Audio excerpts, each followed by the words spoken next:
No a máme tady plichtu. Takže začínáme počítat minusové životy. Takže už zase? Vás to spolu baví. Vy jste všema. 3! Hele, ale vy sem nechodíte šermovat. Jdeme. No, takže, tady došel platnej, tady došel nejprve na rameno a pak do ksichtu, jo? A ten pánové, připravit, vpřed, -1 po jednom.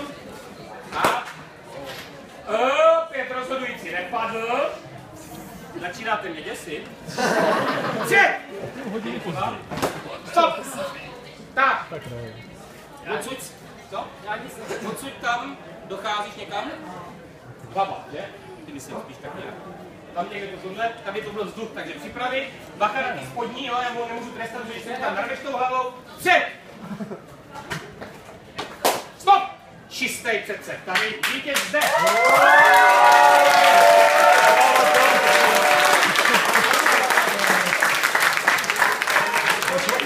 Tak, pánové, neradujte se, protože jeden z vás se bude muset vrátit. Jo, bojujete 3, takže kdo se vrací? Toby a Damian. To je dobrý systém, ten vítěz, že se vrací, jo? To je za odměnu. A když teď vyhrají, tak už se vracet nemusí. Pánové, připravení? Před. Stop. Masakr, minus 4. Připravení? Jo. Jo, do koutečka. Připravení? Před. Dívá svěřný puštěna z řetězu. 3. Pánové, připravte se. Nebudu říkat na šer, připravte se na boj. Před. Tak a Hýrka zasahuje a Dýřek to je jedno. Připravit? Před.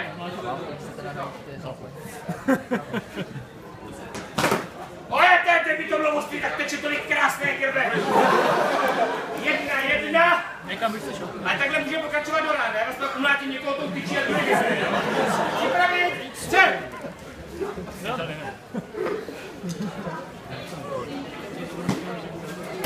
Stop! Jak tady bych to je říkal? Mně se to líbí. Tak já vám učím důvody, jo? Připravit? Před! Stop!